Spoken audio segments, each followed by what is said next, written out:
দর্শক, একটা সুখবর হচ্ছে আরো সুন্দরভাবে, আরো টেকসইভাবে, আরো কার্যকরভাবে জুলাই ঘোষণাপত্র আসছে। দর্শক, জুলাই ঘোষণাপত্র নিয়ে নানান অনিশ্চয়তা, এমনকি নাগরিক কমিটির একজনে আমাকে বলেছেন যে জুলাই ঘোষণাপত্র বলতে আমরা যেটা মিন করেছিলাম সেটা হয়তো আসবে না, কিন্তু না, আসবে, বরং আরো জোরালোভাবে আসবে।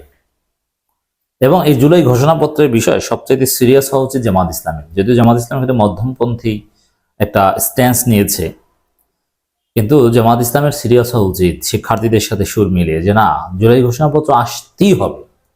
কারণ কি, আমি মনে করি গত 54 বছরে জামাত ইসলামী যে বিপদে ছিল, যে জামাত সবচাইতে ভালো, সৎ, দক্ষ, যোগ্য, তারপরও 71 প্রশ্ন তাদেরকে তাড়িয়ে বেরিয়েছে। 71 প্রশ্ন তাদের পিছু ছাড়েনি। 71 প্রশ্নের মাধ্যমে বারবার জামাত ইসলামী ঘায়েল হয়েছে। তো দর্শক,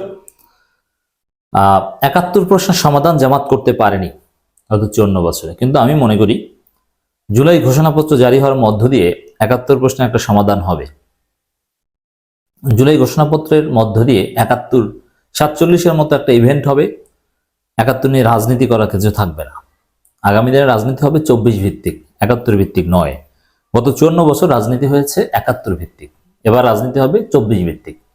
যদি জুলাই ঘোষণাপত্র জারি করা হয়, সেই জুলাই ঘোষণাপত্রই হবে সরকারের মূল বৈধতা, এবং আগামী দিনের সংবিধানের মূল ভিত্তি হবে কিন্তু এই ঘোষণাপত্র।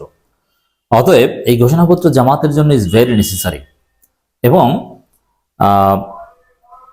দর্শক, এই ঘোষণাপত্র আপনারা জানেন যে রাজনৈতিক দলগুলোর সাথে সর্বদলীয় মিটিং হয়েছে সরকারের, কিন্তু সর্বদলীয় মিটিংয়ে একটু বিশৃঙ্খলা ছিল ডেফিনেটলি। কোনো দলের প্রধান বা গুরুত্বপূর্ণ নেতারা আসেননি, এবং কাউকে দাওয়াত দেওয়া হয়েছে দুপুরের দিকে, বিকাল 4টায় বৈঠক, দুপুরের দিকে দাওয়াত দেওয়া হয়েছে। আবার হোয়াটসঅ্যাপে মেসেজ দিয়ে দাওয়াত, এই প্রশ্ন উঠেছে।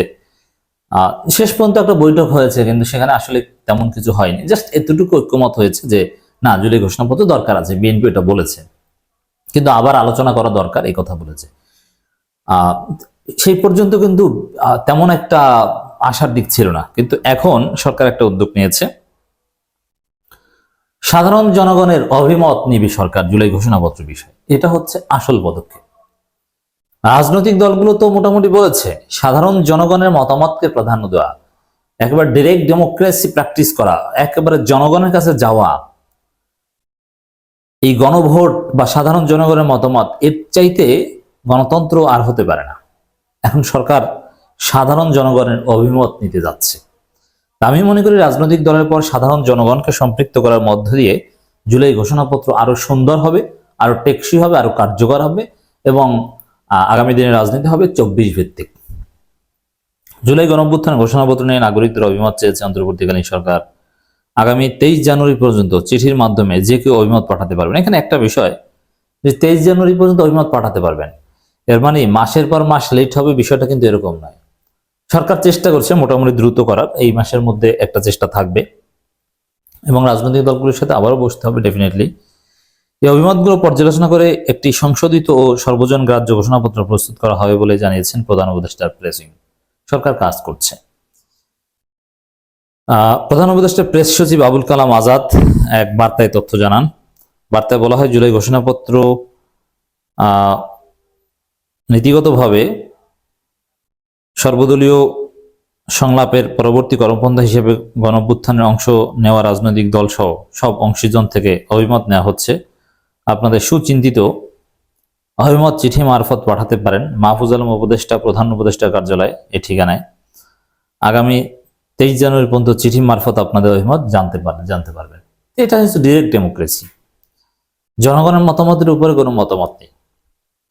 এতে আরো বলা হয়, অভিমতগুলো পর্যালোচনা করে একটি সংশোধিত ও সর্বজন গ্রাহ্য ঘোষণাপত্র প্রস্তুত করা হবে, এবং জনগণের উপস্থিতিতে তা অনতিবিলম্বে ঘোষিত হবে। এখানে আরেকটা সুখবর, যে অনতিবিলম্বে হবে।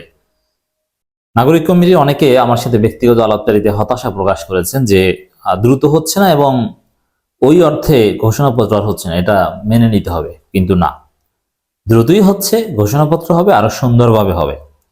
এবং বিএনপি যে একবার নাকে খত দিয়েছে, এবার আর বিএনপি বেশি বাড়াবাড়ি করতে পারবে না। এই যে বিএনপি বৈঠকে আসবে না, পরবর্তীতে আবার ঠিকই বৈঠকে এসেছে, তো এর মধ্য দিয়ে আহ, সামনের দিনে এই ঘোষণাপত্র বিরোধিতা না করার বন্দোবস্ত বিএনপি করে ফেলেছে। চাইলেও এই ঘোষণাপত্রের বিরুদ্ধে বিএনপি ওইভাবে জোরালোভাবে দাঁড়াতে পারবে না, সেই নৈতিক গ্রাউন্ড কিন্তু বিএনপির নেই। It's very significant. অতএব দর্শক, ঘোষণাপত্র আসবে, আরো সুন্দরভাবে, আরো টেকসইভাবে আসবে, আরো পরিমার্জিতভাবে আসবে, এবং এর মধ্য দিয়ে সত্যিকার অর্থে ৭১ নিয়ে যে অপরাজনীতি, বিভাজনের রাজনীতি, ভারতীয় প্রজেক্ট, এটা কবর রচিত হবে এবং বাংলাদেশে জামাত ইসলামী সহ সবাই সমান অধিকার পাবে। একটা সুন্দর রাজনীতি বাংলাদেশে চালু হবে।